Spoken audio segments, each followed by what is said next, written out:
This man wants to change the economy as we know it to solve the ills of society. I think he really might be onto something.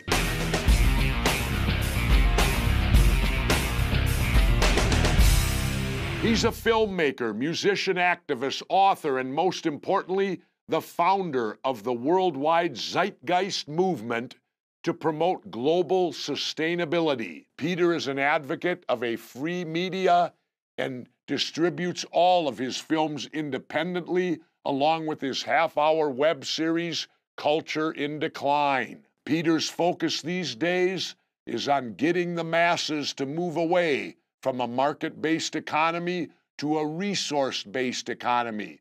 Welcome real-life vigilante Peter Joseph. Peter, thanks for joining me on Off the Grid. It's my pleasure, Jesse. Thanks for having me. Peter, I guess the first thing to do, explain to us in layman's terms what a resource-based economy is. Sure. A resource-based economy wants to create a sustainable culture. And to do that, you've got to create sustainable parameters, things that actually support public health directly, not through the movement of money, things that actually support sustainability and equilibrium with our habitat. Again, something you won't be able to do with money. In short, you manage the world's resources directly without a market system, something we could not do, by the way, many, many centuries ago. With the new evolution of science and technology, we can actually replace all the mechanisms of the market economy with a much more efficient system, ensuring sustainability and good public health, and also, of course, alleviating all the negative problems associated with the market system, which is war, which is abuse, inhumanity, exploitation, obvious extreme unsustainable practices that we're feeling severely with the pollution problems and everything else that's happening. So in short, it's a way of managing the world's resources and achieving the highest level of public health technically possible. Along those lines, what are the arguments for moving away from a money-based economy to resource-based? Layman's terms, why should people support this? Well, I think the word system is something that people don't learn enough about when they're in school. Let's think about the legal structure. We assume that there is a free will that overrides all of our decisions, right? Where people that are born in poverty, even though they may have no options, we assume when they commit a crime that they do so on their own free will with no external pressures and no type of coercion. This is called localized thinking. Localized thinking is what dominates both the legal system and the economy. Free market economics says, well, you know, you're free to exchange. If you exchange money for something, that must mean that you want that. And it eliminates everything that actually coerces people into behavior. And this is the big revelation. So the market system right now is a massive, coercive, soft slavery system. It is merely an extension of the abject slave systems of the past that deeply exploited anyone they could find, really. It was never really race-based. It simply had to do with any manner of political arrangement to justify exploitation of people for the benefit of others. So this warring system that's emerged has existed because we assume that we are actually independently oriented when we're actually oriented in a system structure. And this is profound because once you have a system structure, you immediately have to remove yourself as an individual actor and ask yourself what forces are happening on you to motivate you for a particular end. Modern sociological science, for example, has made it very clear that we are not free will organisms. We have massive influences that happen around us that coerce us literally into certain behaviors, into certain propensities. So when you take that worldview, you realize that you can't have a market system because it promotes the exact opposite behaviors that you want in a sustainable and humane society. Specifically, we'll divide it into two extremes. You have ecological sustainability, and then you have social sustainability. Ecological sustainability is something that we literally can't have based on the system structure of market economics because we live in a consumption world, right? Everyone wants to buy and sell and buy and sell. It doesn't matter how long a TV lasts. It's the turnover that matters. And in a world that's, has a finite resource amount and has all these pollution problems, we are not incentivized structurally by the system to want sustainability. In fact, if we really wanted to achieve efficiency and sustainability and conservation, we would see a dramatic loss in GDP across the world. So there's no structure for it in the system. And then there's the social stability, the humanity factor. We're seeing protests all across the world because of imbalance, inequity, I should say, the big 1% Occupy movement, anti-1% Occupy movement. All of these things have been fomenting for years because the system, once again, supports massive class inequality. I mean, think about it. The U.S. Congress just went forward with a $250 billion tax cut for the 0.2% of Americans. Roughly 600 families got a $250 roughly billion tax cut because this is what the system creates. So you can't fight it with really ethics at this point. You can't really fight it with politics to a certain degree, which we can talk about more so, because all the factors, once again, are pushing this incentive structure towards certain behaviors. And unless we change the system, then we're not going to really change anything. We're just going to keep running in circles. Well, Peter, I got to ask the tough question. How can this new economy be implemented realistically when you look at our country today and 64% of the people in the last election wouldn't even come out to vote? It serves the establishment that people don't vote. It serves the establishment that people are riddled with debt and apathetic. I don't look at the powers that be, the elite,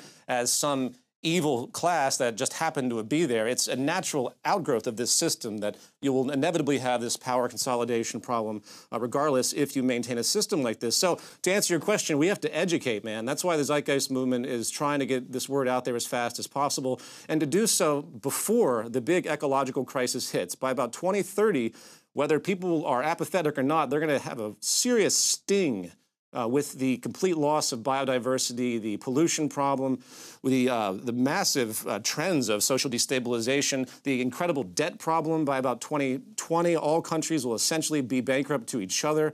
The system right now is all pushing towards 2030 as the ultimate negative, perfect storm, if you will. And this is why we have to do it. And I will say this, though. We're going to change one way or another.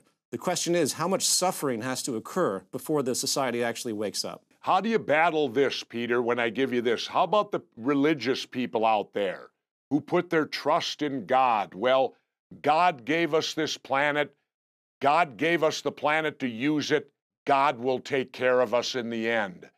How do you answer that when you look at the United States as being the country that has the most people that believe angels exist? The pressures that are emerging, if someone really believes that there's a God overlooking them and they're going to take care of them, well, it's not going to be very justifiable once the negative trends really start to materialize on this planet. And we have never, by the way, had, Jesse, on this planet, even though we've had all these wars, we have never had a serious resource crisis yet.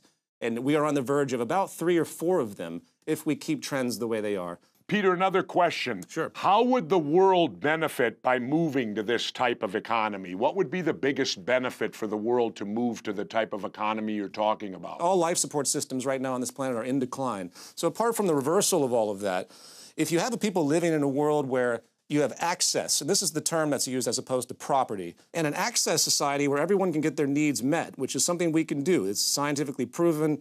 We can literally create what's called a post-scarcity society where not only the 9 billion people coming, but twice that amount can have a higher standard of living than 99% of the world has ever known. This is not conjecture. It's proven based on the trends of science right now and something called ephemeralization, which I won't go into too much, but basically we're able to do more and more and more with less and less and less resources, and it's incredible. Imagine being born into a society of low stress where you didn't have to actually worry about that paycheck and submitting to labor and being essentially a corporate slave, which is what 99.9% of the world is today, funneling the majority of that money up to this 1% class that's getting smaller and smaller and smaller. Public health would improve dramatically. And if you really think about it, that's all that matters. All that matters to us is have really good public health when you really think about it. Well, I'll tell you, Peter, you're one intelligent guy, and I hope that people do listen to you, and I hope they get your films and pay attention. We've got a couple of questions from some of your people out there. Would you like to take a couple questions? Oh, yeah, absolutely. Okay, from Twitter, we've got the Devil's Advocate who asks, who is going to rule your one world resource-based economy? Who would be in charge? This structure is not based on a hierarchy whatsoever. It's based on parallel societies where everything is localized. Gandhi, believe it or not, had this vision in his time. He said, we don't need hierarchy, whether it's communism or socialism or capitalism. We need to create dense systems of societies that localize all their production, everything from food and everything. Globalization right now is insane. We import strawberries from Ecuador, spending billions of dollars in fuel and polluting the environment to move food around that we could easily grow in California ourselves. You know, this is what globalization has done. It's one of the most wasteful things we've ever come up with. There's no overarching committee. It's not a dictatorship. It's actually more democratic. And again, there's a book anyone can get called The Zeitgeist Movement Defined. You can read it for free online. It goes into absolute detail about how we do economic calculation, the entire structure of it, and it is as egalitarian and democratic as you could possibly get, but still respecting natural law science. Okay, from Facebook, Nathan Feeney wants to know, if we automated 90% of all human labor, how would society be motivated to volunteer and work the remaining 10%? When you automate the majority of things where monotonous labor is gone, it frees people to actually do what they're interested in. And again, it's as though people wake up and they need to get a dollar dangled in front of their face or they won't get out of bed. This is the propaganda. It's absolute nonsense. If you had a city like Los Angeles and this type of economy was employed using high-tech automation, sustainability principles, roughly 5% of the entire population of Los Angeles would be required. I say required, meaning that to make sure that they're accounting for the machines and the structures and everything is working fluidly. And if you divide all the entire population by that 5%, you're looking at somebody working, I mean, again, I use this in the term we know today, working maybe 1 hour a week. So it's a completely different value system. I mean, you don't go home and fight for minor chores, because you want to take care of your environment. We're trying to have people take care of the world, and people will want to do that. So Peter, what you're telling me is that I could work 1 hour a week and play golf the rest of the time? If you really wanted to, but I guarantee you, most people would really want to do something that would be thoughtful. Again, I know that people would like to think it's all vacation, and there probably could be a great deal of that. But our human drive comes from helping and community. And when you really break people down, you get rid of all the pressures, that's what people will do. If you took simply the people that volunteer for poverty and put them in the position of maintaining this society, you'd already have a 20-to-1 correlation. So you already have the people that are willing to do it. Finally, last question. Terry Zimmerman asks, what do we do right now to transition from the current debt, slavery, and social financial constraints? Some people are optimistic, yet still have no idea how to get off the carrot on the stick hamster wheel of working full throttle in neutral gear. You can take all the major industrial facets of society and begin to use existing taxation funds and convert those industries into free institutions with high technology. For example, in Los Angeles, we could put in automated farm systems all across the coast, and it would produce all of the food required to feed everyone. I've done this analysis. It can be done. No need to import anything as far as the main produce for basic nutrition. And you do that, you set it up, you automate it with advanced means, and you make it all free. And then you go to the next sector, energy. You make it all free. You go step by step. And of course, as you might imagine, if anyone attempted to do that, the big corporate establishment would flip out because you're affecting the entire flow of money and labor. So what you do to compensate for that is you provide universal minimum guaranteed income, and you balance the two. So everyone in society gets a basic income so they can support themselves with everything else they have to buy, while other resources continually are able to be provided free.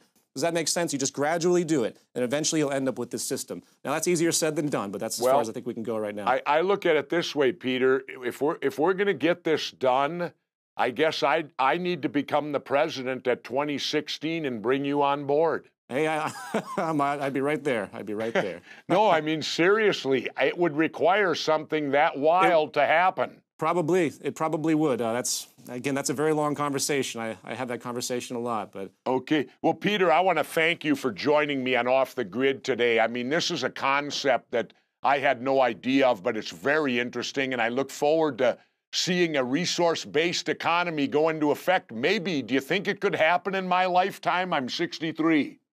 I really hope this change can happen within the next few decades in some pockets of the world. And once one country decides to really push forward, a chain reaction, I think, will commence. So it'll be like gay marriage? Maybe. Once it gets going and people realize that no one gets harmed by gay marriage, then it'll happen? I hope it could be that fluid, yeah. Okay, well, Peter, thank you again for joining me Off the Grid, and I look forward to watching you We'll keep in touch and I'll do what I can. What do you think, vigilant viewers? Think we should move away from the market economy model towards a resource-based model? Sound off on Ora.tv/offthegrid and tell me what you think of Peter Joseph's Zeitgeist movement.